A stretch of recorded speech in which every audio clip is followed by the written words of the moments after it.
If you wake at midnight and hear a horse's feet, don't go drawing back the blind or looking at the street. Whoever asks no questions isn't told a lie. Watch the wall, my darling, as the gentlemen go by. That's right, my old mates. Turn your face to the wall. So if they ask you, you didn't see nothing, did you? We're talking about smuggling, see? Bringing goods into the country illegally. And there was a time from about 1700 until, say, 1830, when everyone was at it. Divers vessels running large quantities of tea and brandy on the coasts of Kent and Sussex. The ruder classes of inhabitants are famous for smuggling, for which they lie exceedingly. For many of us, it was the only way to survive. And why? Taxes, that's what. England was always at war during the 16 and 1700s, and the government needed money to pay for it all. So, what happened? Right, up went the taxes. By the 1700s, the tax was so high on many of the important things we all needed that most people considered buying smuggled goods without any tax to be the only answer. In every place I went, they drank no tea but what was rum. Many great men not only connive at the smuggling, but practice it. You were not respectable then if you weren't a smuggler. That's right, it wasn't just for poor folk.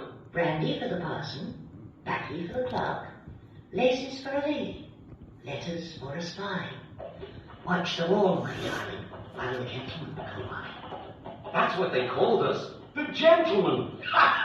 And the gentlemen were sailing across to France and the Low Countries, fetching back huge quantities of gin in small barrels called tubs, and tea in oilskin bags. Some of the finest seamen in the world. But the smugglers on land were just as important as the seamen. We wouldn't have got far without the lookout men. They watched from the cliff tops and signalled out to the smuggling ships. Danger! Do not run the goods tonight. That means the preventive men were out and about to catch us. Or, All clear. come ashore, lads. We're waiting to unload. And we had bodyguards called batmen. Bah, step no further. They had big clubs or bats, which they used to discourage any nosy parties from interrupting our work. A good team could run 500 tubs ashore in 20 minutes. Then once the tubs were hauled up the cliff, often by derrick crane, the tubmen carried them off into the night. Smuggled goods were hidden everywhere.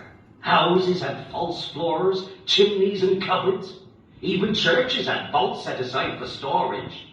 Barns, windmills, and of course, caves for views.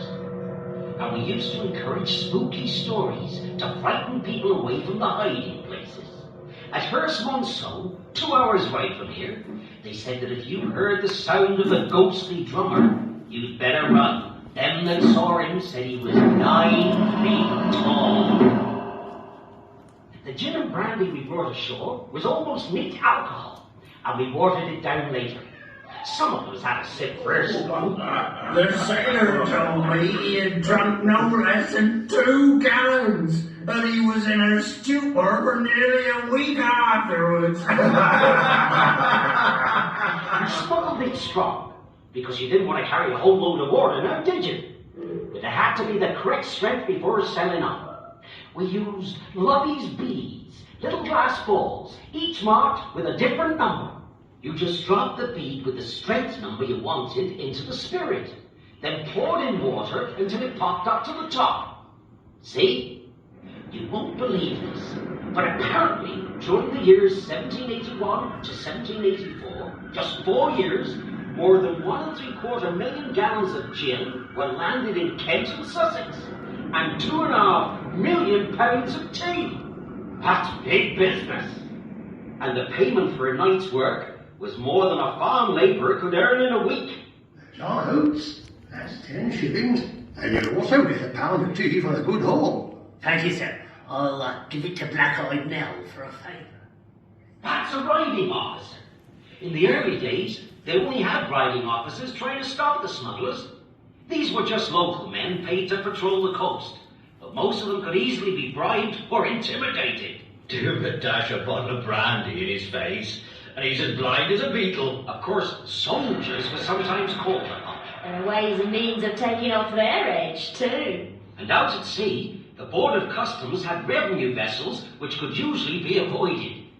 But in the mid-1700s, it all got out of hand. Contempt for the law grew up under the smuggling system, and it was crowned with murder. All along the south coast, bands of so-called smugglers sprang up who committed robberies, beatings and murders. Terrible harsh laws were brought in, and the gangs were eventually dispersed, jailed, or hanged. By the 1780s, they'd even brought in the Navy. Then, England is at war with Napoleon. smugglers turned to ferrying spies. Can you believe it? For both sides. The English smugglers are likable people and have the courage and ability to do anything for money. When Napoleon was finally defeated in 1815, thousands of English soldiers